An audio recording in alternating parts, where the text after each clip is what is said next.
బంజారాహిల్స్లోని integrated command control సెంటర్లో మంత్రులతో ముఖ్యమంత్రి రేవంత్ రెడ్డి భేటీ అయ్యారు. రేపు నిర్వహించనున్న రాష్ట్ర అవతరణ దినోత్సవ ఏర్పాట్లు, వేడుకలపై చర్చిస్తున్నారు. రాష్ట్రంలో నిర్వహిస్తున్న రెవెన్యూ సదస్సులు, భూభారతి, ఇందిరమ్మ ఇండ్ల పంపిణీ, రాజీవ్ యువ వికాస్, వానాకాలం పంటల సాగు సన్నద్ధతపై చర్చిస్తున్నారు. గత నెల 29, 30 తేదీల్లో అన్ని జిల్లాల్లో పర్యటించిన మంత్రులు ఈ 4 అంశాలపై అధికారులతో సమీక్షలు నిర్వహించారు. జిల్లాల వారీగా తయారు చేసిన నివేదికలను ముఖ్యమంత్రికి అందించారు. నివేదికలపై మంత్రులతో సీఎం రేవంత్ రెడ్డి చర్చిస్తున్నారు.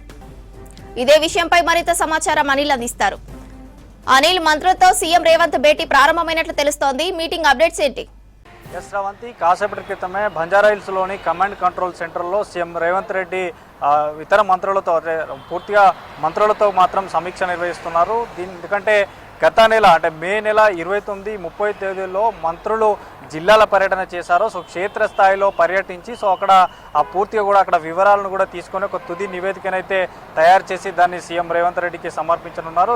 ఎందుకంటే తెలంగాణ రాష్ట్రంలో ఇప్పటి వరకు జరిగినటువంటి పథకాలు కానీ, సంక్షేమ పథకాల గురించి కానీ, ఇప్పుడు చేపట్టబోయేటువంటి కార్యక్రమాల గురించి కానీ, సో ఇట్లాంటి విషయాలన్నీ కూడా ఈ మంత్రులతో సమావేశంలో చర్చించనున్నారు. ఇక ముఖ్యంగా రేపు అంటే తెలంగాణ రాష్ట్రంలో కాంగ్రెస్ ప్రభుత్వం వచ్చిన తర్వాత రెండోసారి జరుపుతున్నటువంటి రాష్ట్ర అవతరణ దినోత్సవాల్లో భాగంగా రేపు జూన్ 2న చేపట్టబోయేటువంటి కార్యక్రమాల గురించి ఈ మంత్రుల సమావేశంలో సీఎం రేవంత్ రెడ్డి సూచనలు చేయనున్నారు. ఇక దీంతో పాటు అటు రాష్ట్రంలో జరుగుతున్నటువంటి ఇప్పటివరకు అంటే గత బీఆర్ఎస్ ప్రభుత్వం చేపట్టినటువంటి ధరణి పోర్టల్ ఏదైతే ఉందో సో దాని ప్లేస్లో ఇటు భూభారతి అని తీసుకొచ్చారు కాంగ్రెస్ ప్రభుత్వం. కాబట్టి సో దీన్ని క్షేత్రస్థాయిలో గ్రామాల్లో పర్యటిస్తూ రెవెన్యూ సదువులు పెడుతూ ప్రజలకు అర్థమయ్యేటువంటి విధంగా భూభారతి చట్టాన్ని కూడా పూర్తిగా కూడా అక్కడ ప్రజలకి తెలియజేయాలి. సో దీన్ని ఈ జూన్ 2 నుంచి ఈ నెల 21 వరకు కూడా చెప్పారు. సో ఆ రెవెన్యూ సదస్సులో పూర్తిగా కూడా అక్కడ అంటే గ్రామాల్లో ఉన్నటువంటి ప్రతి ఒక్క రైతులకు, ప్రజలకు అర్థమయ్యేటువంటి విధంగా రెవెన్యూ సదస్సులు పెట్టి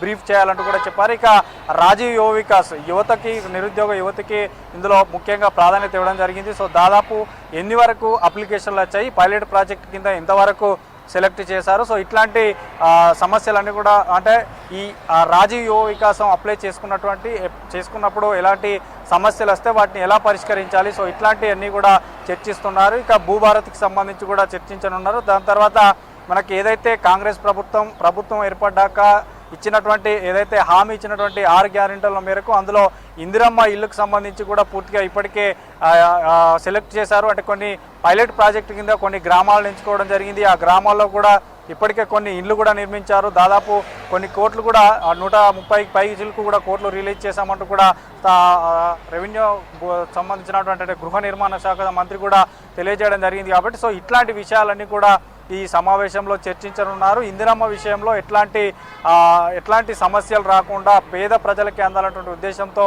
ఈ స్కీమ్ తెచ్చారు. కాబట్టి సో అట్లాంటి వారిని గుర్తించి ఈ స్కీమ్ను ముందుకు తీసుకెళ్లాలంటే దీంతో పాటు ఇటు రాజీవ్ వికాస్, తర్వాత రెవెన్యూ సదస్సు, భూభారతి, రేపు జరగబోయేటువంటి రాష్ట్ర అవతరణ దినోత్సవాలు, సో ఇట్లా ఈ 5 అంశాలపైన పూర్తిగా మంత్రులతో సీఎం రేవంత్ రెడ్డి అయితే కాసేపటి క్రితమే సమావేశం అయ్యారు. ఇక ముఖ్యంగా ఇప్పటివరకు ఇంప్లిమెంట్ చేసినటువంటి పథకాలు క్షేత్రస్థాయిలో ప్రతి జిల్లాలో ఏ సమస్యలు ఉన్నాయి, ఎందుకంటే మనకి మే 29, 30 తేదీలలో రాష్ట్ర మంత్రులంతా కూడా రాష్ట్రంలో పర్యటించారు.